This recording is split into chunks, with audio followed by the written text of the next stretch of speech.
Well, hello and welcome back to Curless Mania. I always have a special guest with me on all my episodes, and this is no exception. Very special guest. His name is Daniel Bosch. You probably know him as Bicyclelegs, though, because that's the name of his channel. So how are you doing, Daniel?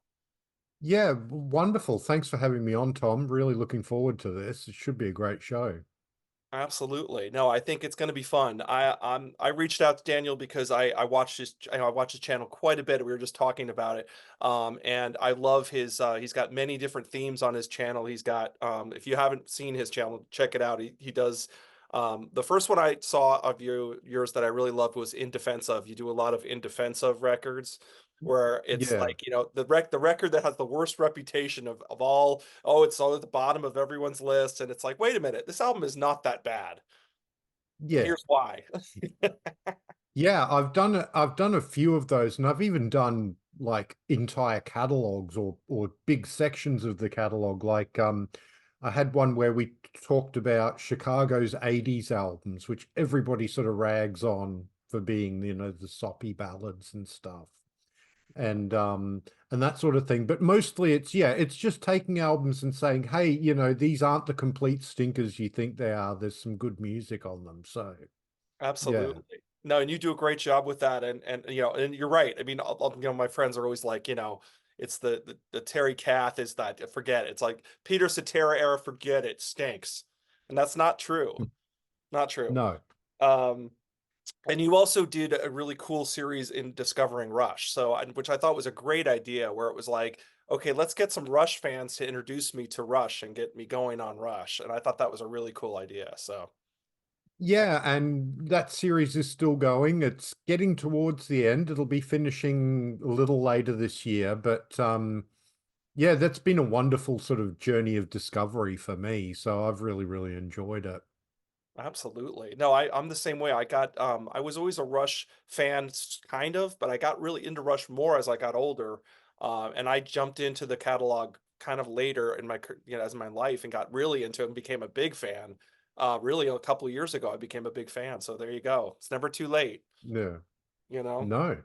never too late. So, anyway, okay. So we are here today to talk about, we're getting off on topics, tangents already, but we are here to talk about the great split ends. And we are going to do a battle today between two seminal records, in my opinion, 1980's True Colors and 1981's Waiata. Or as Daniel was talking to me earlier about, it has a different name in Australia, which is Corroborate. Corroboree. Just wanted to get it right. So Corroboree. But I've always known it as Waiata. And we never knew, in America, we never understood Waiata. What is that? We thought it was why I oughta.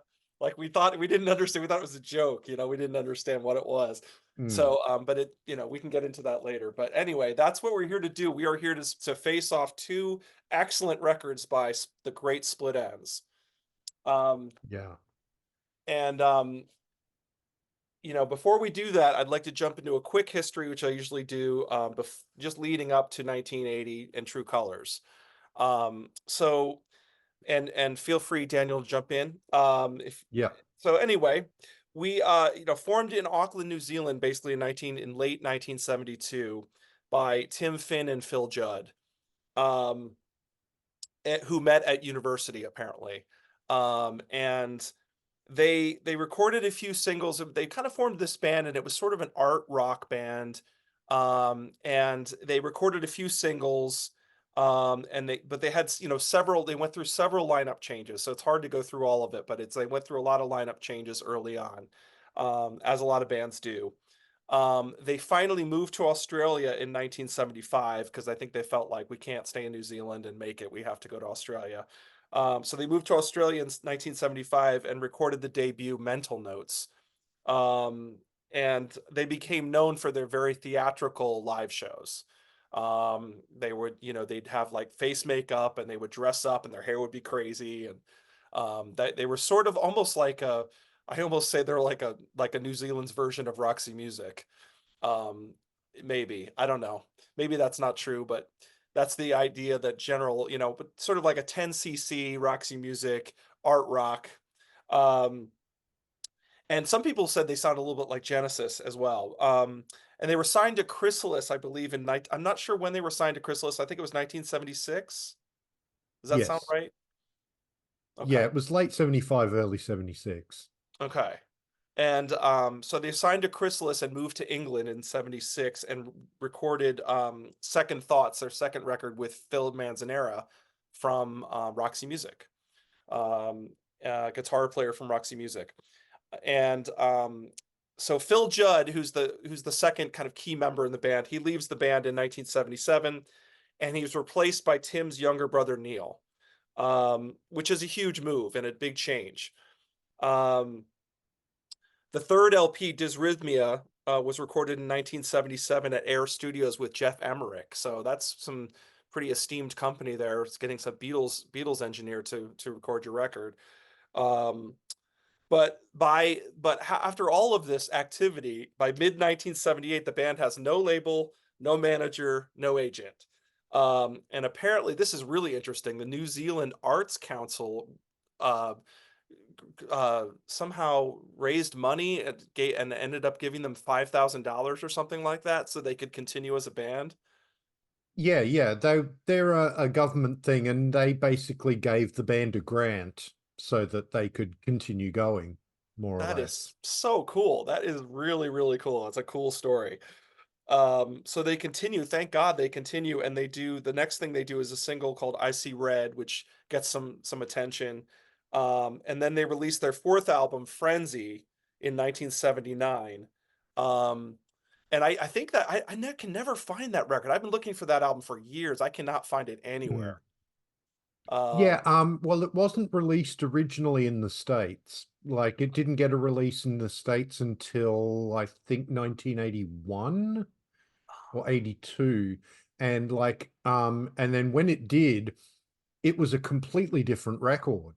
oh, Um, really? in between, yeah, yeah. Well, not completely different, but like side two of it was completely different. In between Dysrhythmia and Frenzy, they recorded in about 3 days this huge lot of demos, which became absolutely legendary, as known as the Rootin' Tootin' Lutin' tapes, Okay. because they were recorded in a studio in Luton in England.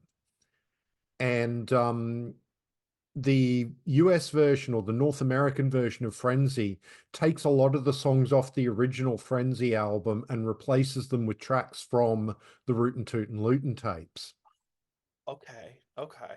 And the whole Rootin' Tootin' Lutin' tapes weren't released until like 2007, 2008 on CD. That's unfortunately now out of print, very hard to get, but well worth finding if you can get it. I would love to hear that. Yeah, that sounds amazing. Yeah, because isn't that where I See Red came from? The original version was, but they re-recorded it with David Tickle for the single. Got it. Got it. Okay. Okay. Got it.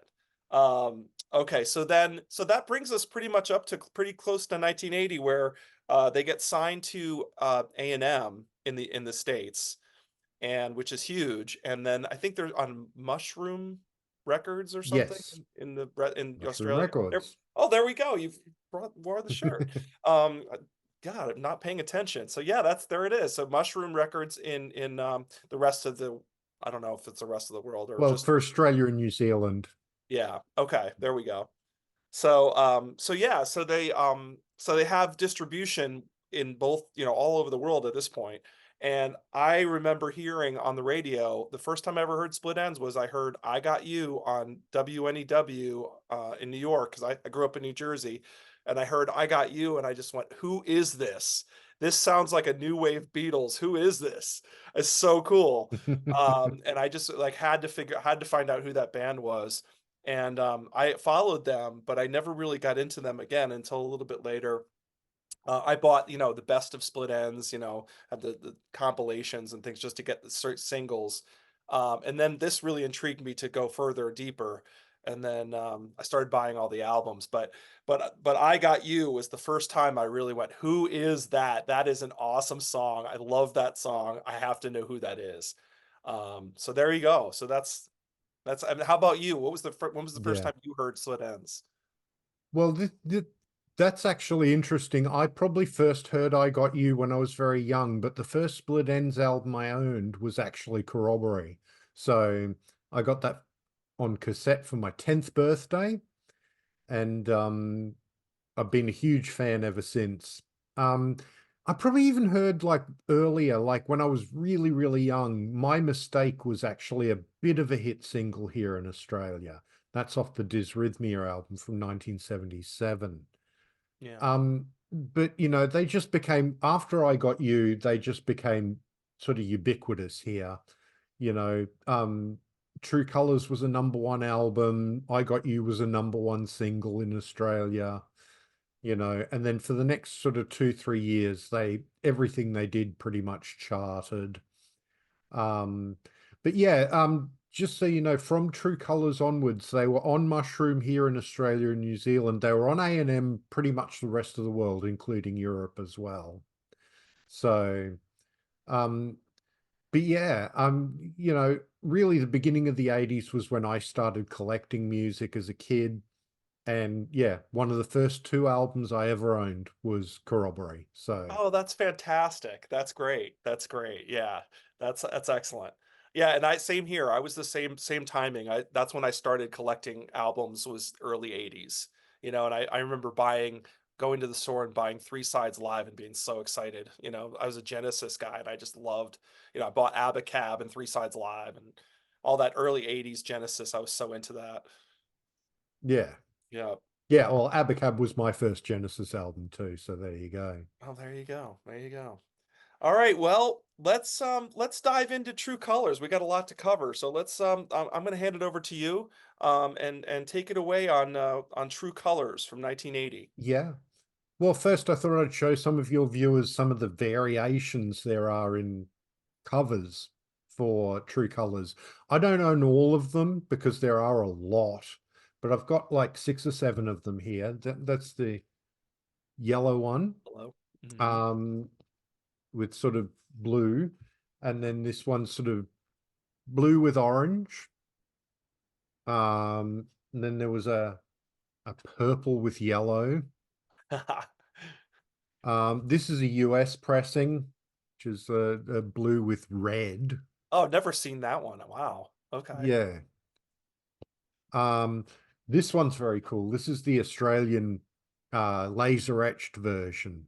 Oh, So wow. it's yellow and red, and the vinyl, if you have a look there, it's actually laser etched. Yes. So it's got Yes. patterns all over it. Yes, mine is as well. Mine is as well. I Yeah. love it. So great. So cool. You had to put, Yes. yeah, so wild. Yep. Interesting thing, just a little fun fact about this album. The laser etched version that we got here is pressed off the US plates rather than the Australian plates. And so I don't know if you know this, but there was a slight change in the running order on True Colors because originally the opening track was Shark Attack. Oh, But in okay. the US, they switched Shark Attack and I Got You around and made I Got You the lead track Got because it. it was the lead single. And because that's a very American thing, isn't it? Sort of to have the lead single be side one, track one. Yes, it is. Yes, very much. Whereas it was actually track two here, and Shark Attack was actually the opening track.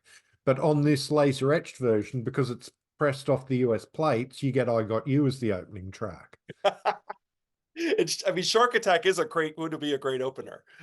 It is a brilliant opener. It's Yeah, to me a better opener than I Got You. But yeah.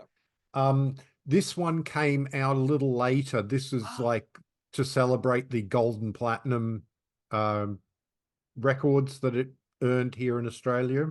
Oh, that's So pretty. I they did love like a that. Yeah, golden platinum cover. love that. And then this one's like just red and green. That's like the most common one I think you'll Yeah, find. that's the one that I have as well. Yep, Yeah. yep. Funnily enough, this is the most recent addition to my True Colors collection, even though it's probably one of the most common ones. I need to find more versions of this because mine's a little bit scratchy, a little bit Rice Krispies Yeah. going on. Yeah. So I'd like to get a cleaner version of it for sure. But yeah, so as I say, it opens, except for the US version, it opens with Shark Attack. And I think that is like just an incredible opening track. Yeah. You know, it's just, it tells you that this is a real change of intent with this band too. Because like the first three albums, Mental Notes, Second Thoughts, and Dysrhythmia, all very sort of art rock. They're quirky, you know. The first album, Mental Notes, is proggy even, There's like progressive rock on that album. Yeah. Uh Second Thoughts is kind of, Second Thoughts kind of lives up to its name because it was basically the international debut, but and it was called Mental Notes when it was released outside of Australia and New Zealand. Um, but it has like four songs that are re-recordings of songs from the original Mental Notes, and then it has a few other tracks as well. Dysrhythmia, I think, is a brilliant album. As you said, it was produced by Jeff Emmerich, who, was the engineer on things like Sergeant Pepper and Revolver, and so the man had chops. And I believe they're actually bringing out a remixed version of that later this year. Eddie Rayner has remixed that album, so All that right. should be worth hearing. Absolutely. And then Frenzy was, it was a more pop album. It was definitely shorter, more concise songs than the earlier albums. Uh, but again, find those Rootin' Tootin' Lootin' tapes if you can, because like a lot of the songs on there, I think are better than the songs that ended up on the version that's Frenzy. But that's Okay. just a personal opinion there. But then, yeah, this came out and, it just blew everyone away. Here in Australia and New Zealand, it was just like massive. I Got You was a number one single for like 6 or 7 weeks. Um, the album went to number one for ages and ages. It's very much the blossoming of Neil Finn as a songwriter and a singer, because he sang a couple of tracks on Frenzy and co-wrote a couple of tracks with Tim on Frenzy. But this is the first album where we get a lot of Neil solo written songs, and I Got You, What's the Matter with You. What you're really getting here is an incredible new wave energy, There's Mhm. almost a punkiness to some of this, especially some of the guitars in things like Shark Attack and um, What's the Matter with You? There's really crunchy guitars. The keyboards are mostly synthesizer and organ. There's not nearly as much piano on this album, and that was a David Tickle thing. He didn't want a lot of piano on this album because he felt like piano sort of soaks up a lot of the sound waves and doesn't let the other instruments cut through. Oh, So he okay. he wasn't a Okay. big fan of piano. Interesting. So much to Eddie's chagrin, because like Eddie Rayner loves playing He's piano. so great at piano, right? Um, but I mean, he got to, show his piano talents on the beautiful ballad "I Hope I Never." Um, you know, but I mean, Tim too is just in incredible form here with songs like Shark Attack, like I Wouldn't Dream of It, um, the beautiful I Hope I Never, Nobody Takes Me Seriously, great song. So good. Um, Poor Boy was a song that was never released as a single here in Australia, but it's a song that still gets played on the radio heaps and heaps here in Australia. Oh, really? It's Okay. it's absolutely, it's one of those album tracks that just sort of took a life of its own. I think it did get released as a single in Europe somewhere, but it was never released as a single here in Australia, which I find weird. And then, of course, you've got a couple of great instrumentals on this album. You've got the wonderful Double Happy, um, which has just like it's a wonderful Eddie Rayner writes this one. It's got a great energy to it. It's got this wonderful percussive thing that Noel Crombie does in the middle section of it. I don't know what he's bashing away on there, but it just makes this incredible clang, and I just absolutely love it. Is that the Um, wait, wait, that the yeah, whole middle yeah, part? yeah. And then Yeah. you've got the bang, bang, Somebody's clanging bang, on something. bang. Yeah. Yeah. Yeah, that's Noel Crombie, the percussionist. Mhm. And Noel's very important to the band because like he played percussion. He ended up being their drummer at one stage during the Time and Tide and Conflicting Emotions albums. But also he was the guy who designed their stage costumes. He was the guy who designed that album cover.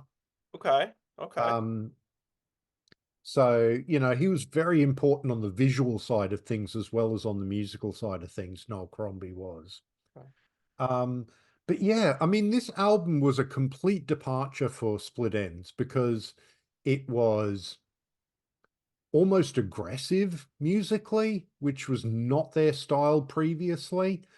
It's definitely in that new wave sort of feel, but it's still got those pop smarts that I think the Finn brothers have always had and would continue to show, you know, especially when you get into Crowded House and things like that.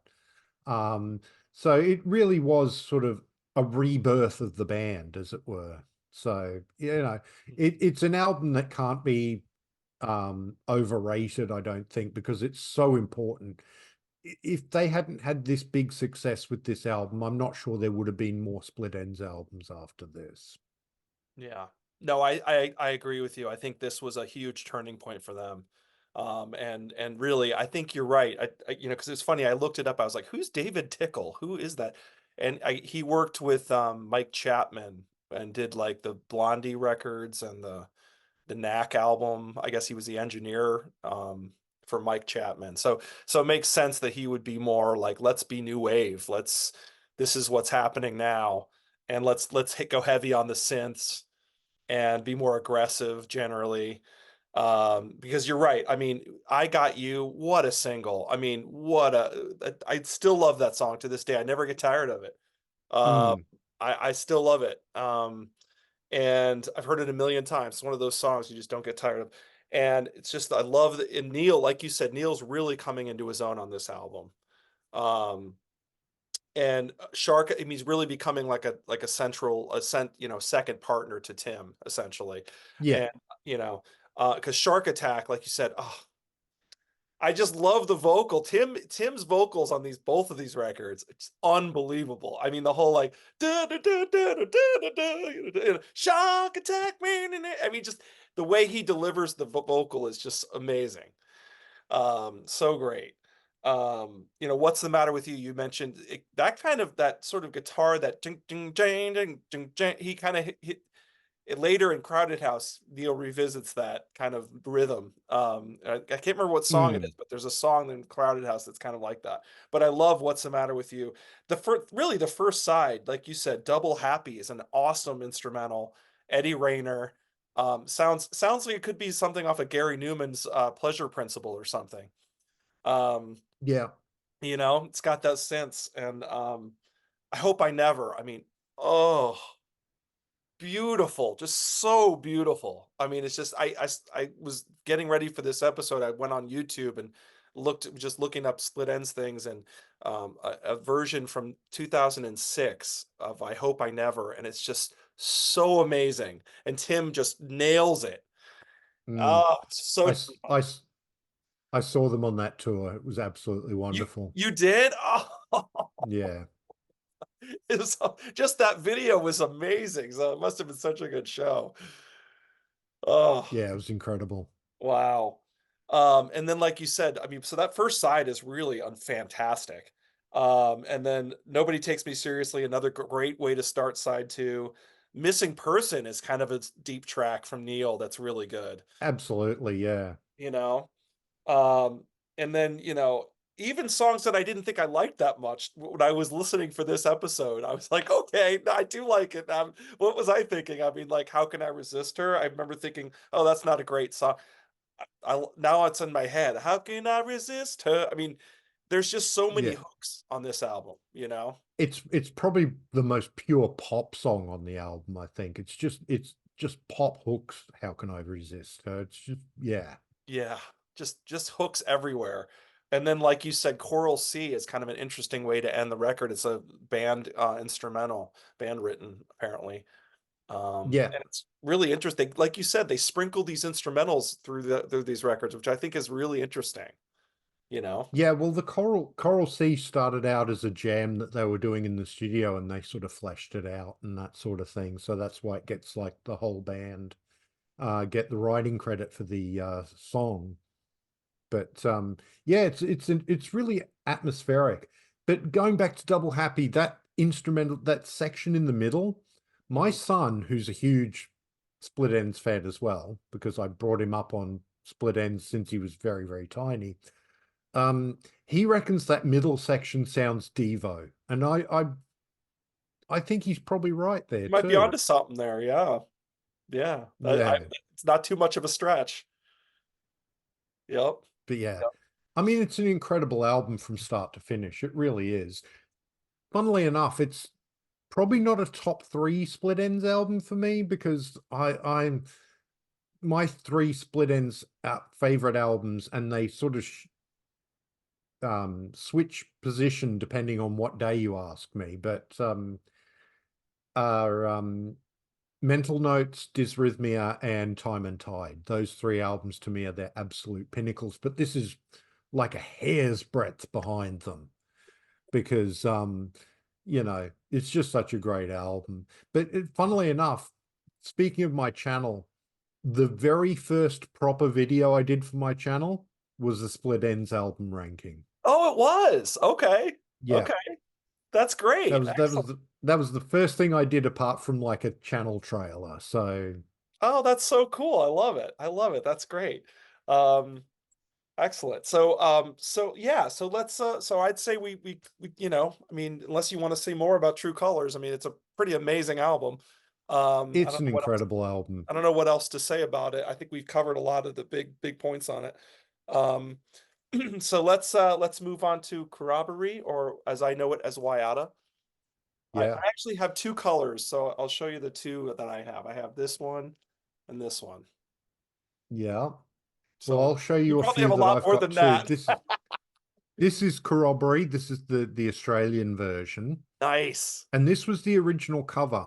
And if you'll pardon my language, the reason the American covers are a completely different color from this Hmm. is because Noel Crombie again designed the cover for the album, and he was told they were going to change the color of it for the American releases because, and I quote, brown is the color of shit. Okay. So, Wow. but I mean, it looks so much better to me with the black and white and brown. That's how it Yes. was designed to be. Yeah. So that's the New Zealand one, Okay. the Waiata. And then I've got the two American ones that you have there, that one Hmm. and that one, Yep. which is the blue on top. And then there is a slight variation for the European version, and that is that one there with it's got like more of a mauve or like a lilac in Yes. rather than the blue. Yep. That's the one that I have So one too. Yep. yeah, so you can see there's a slight difference in color there. Hmm. Yeah. Oh, right. So yeah. Exactly. Exactly. Yeah. So this album, I mean, Tim sums up this album to me with the very first song, which is Hard Act to Follow, because, you know, it really was a hard act to follow True Colors because it had been so incredibly successful, Hmm. you know, not just here in Australia and New Zealand, but I mean, they'd started to make it inways into the US. I think I Got You was sort of sniffing around the top 50 of the Billboard Hot 100. Yeah. And it I Got You also was a hit in the UK, which they'd been trying to crack the UK for years. Hmm. And they finally did it with I Got You, which I think got to about number 12 or something like that on the UK chart. So yeah, I mean, Tim sums it up with the very first song on this album, Hard Act to Follow. And he knew it was going to be a hard act to follow. But they're working with David Tickle again. This time, though, there was a bit of friction between the band and producer. Oh, there was. Um, Okay. Interesting. yeah. Okay. Um, I think the band, particularly Eddie, thought that David Tickle had gotten a bit too big for his boots with the big success of time with True Colors. Hmm. And they wouldn't use David Tickle again after this album. So when they went to do Time and Tide, they actually went with Hugh Padgham, who obviously, well known for working with Genesis and Phil Collins and Peter Gabriel and all that, and Hmm. XTC. Yep. And the police. But yeah, Yep. absolutely. So this is a slightly different album. It's a slightly less straightforward album, I think, than True Colors. There's a little, they're going in a little more artier directions, going back to their sort of artier kind of roots with this one. When you look at songs like Ghost Girl, which has Yeah. this real sort of atmosphere to it, or Walking Through the Ruins, they're Yeah. both very atmospheric Mm. and, you know, less ahead, that sort of straight ahead rock and roll that you get on a lot of True Colors. Um, you get a couple of great instrumentals from Eddie here again. You get the wonderful Wail, which, yeah, I mean, to me, that could have fit on True Colors, I that love one. Whale. Yeah. Um, but and then you get the rather stately Albert of India, which is again him Eddie really getting into his piano chops. Hmm. Eddie put his foot down with this album with David Tickle and said, "I'm having more piano on this album." So, And he did. um, but I mean, this song really, this I'd heard a couple of Split Enz songs as a younger kid, things like I Got You and My Mistake. But the song that really drew me in and made me want this album for my 10th birthday and, made me a Split Enz fan was One Step Ahead. Yeah. One Yeah. of Neil's absolute perfect pop songs. Um, but yeah, I mean, it's a song that he still does every so often with Crowded House and that sort of thing, Hmm. live, which, obviously he thinks very strongly of that song. The other big hit here in Australia off this album was History Never Repeats, which, another great single. Um, you know, Neil again, really at the top of his game on this album. He had the two big hit singles. The third single didn't do quite as well, which was I Don't Want to Dance, which is one of Tim's songs. I still like that song a lot, but I think third single, it just wasn't going to do as well. Everybody had the album by then. So, but, Yeah. you know, Neil has some great songs on here, some great deep cuts, things like Iris, which is really great. It's got almost a bit of a birdsy kind of feel with the guitar on it. Yes. That sort of folk rock kind of thing going to it. And then you've got Ships, and like Ships is like unlike anything else in Split Enz' catalog. Um, it's a really odd little song. There's really no drums to it. There's just a little bit of percussion. It's mostly guitar and synthesizers and bass. There's and just a little bit of percussion. There's no actual drum track to that song at all. Yeah. It's just all percussion. So Yeah. yeah. Um, But yeah, I mean, it's a really good follow-up and it did very, very well, but it didn't quite climb the heights that True Colors did here in Australia. Okay. But as Tim said, hard act to follow. Yeah. So it was still a very successful album for them, no doubt. But as I said, there was a bit of friction. Just after the album was released, Mal Green, the drummer, would leave the band and Noel Crombie would take over from being the percussionist to being the drummer. So they would go down from a 6 piece to a 5 piece. And it would stay that way for the next couple of years until they finally brought another drummer in with Paul Hester at the very end, who would end up obviously forming Crowded House with Neil Finn. But it's a really, really good album. It's probably one that gets overlooked.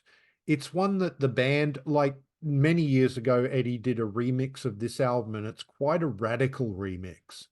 Oh, really? Okay. Some of the songs sound very different on the CD version, like from I think it was 2005 or something like that, Hmm. compared with what they do on the record. And ask Steve Schnee, he thinks it's a much better mix, the remix version. Okay. Me, uh, I'm so used to this one, It's just Yeah. like it was Yeah. hard hearing the remix with sort of radical remixes. It was like, this is not how I remember these songs. Yeah. You got But to be that's careful with the remixing. You got to be careful. It's like, yeah, because your heart is so used to this album. You're just used to this mix. It's yeah. yeah. But the original mix, the band weren't particularly happy with. They thought there was too much echo, especially on the voices. So the remix that Eddie did is a lot drier. It Okay. takes away a lot of that echo and that sort of thing, especially on a song like Clumsy. You Yeah. know, Yeah. Clumsy is swamped with echo. It, And then you it hear the is. remix version and it's really, really dry. And so Wow. it really is quite a big contrast. But Hmm. yeah, it's a wonderful album, and it's the very first Split Ends album I owned. It was one of two albums I got for my 10th birthday, which were the first two albums I ever owned. The other one was Freedom of Choice by Devo. So, and I'm still a huge fan of both bands to this day. That's a So great birthday right there. That's a great.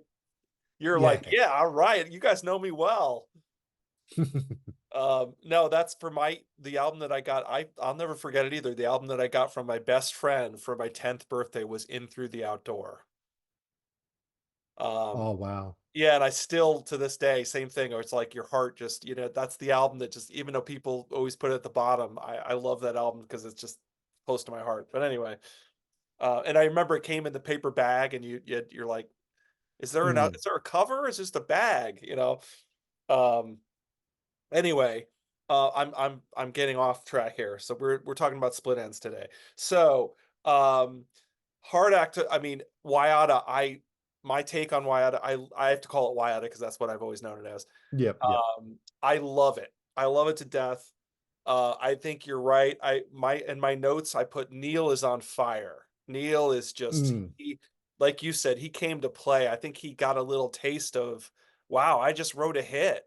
Like I don't think he thought that much of I Got You when he wrote it, and he brought it to Tim kind of meekly, like, "Oh, I've got a song. I don't know if it's any good, or something." And then when he played it with the band, he said, "Oh no, this is working well."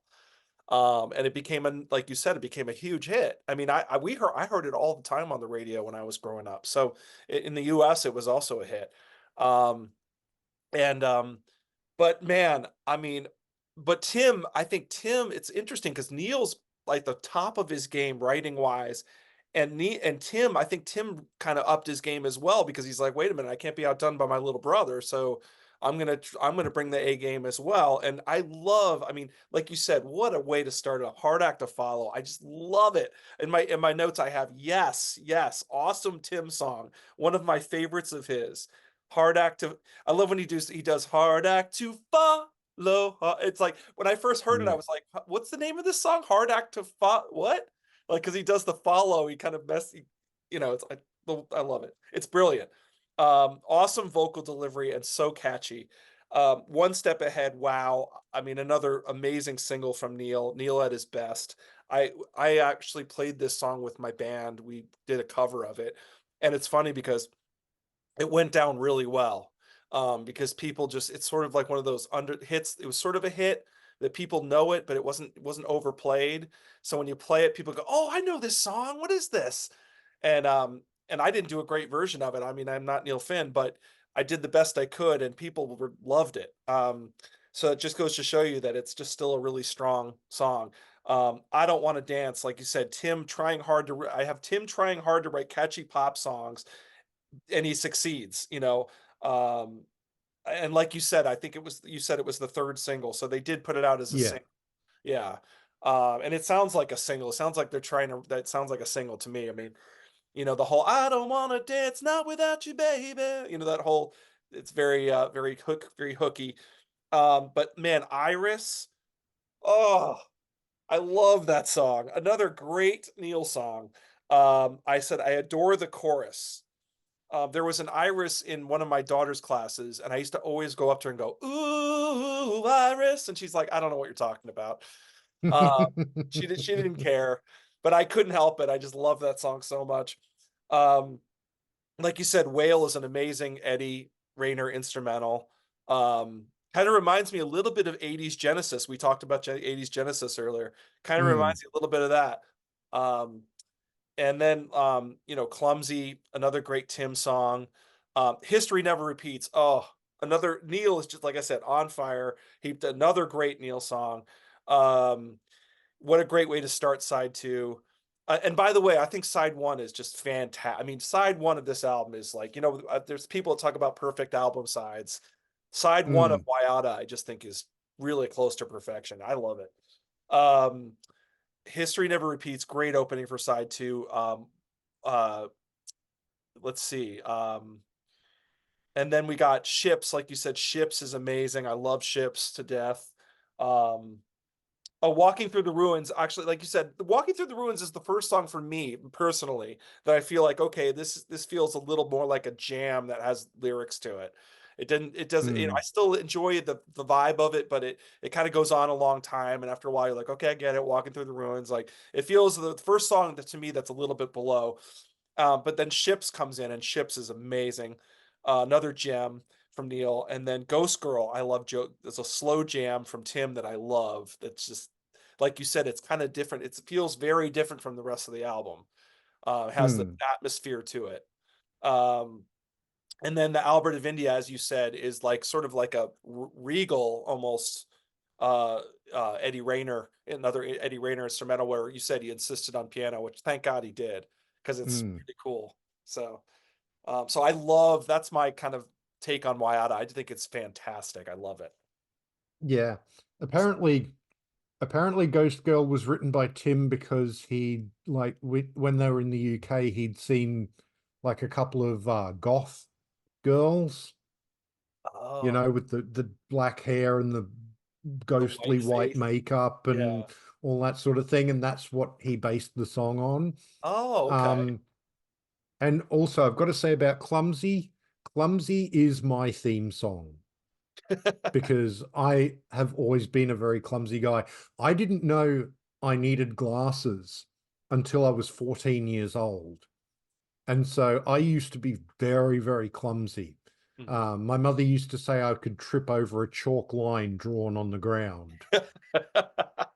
Um, but I was always sort of running into things and all this sort of thing because I needed glasses and I didn't know it until I was 14 years old. So, Right. You didn't you know, know. so Yeah.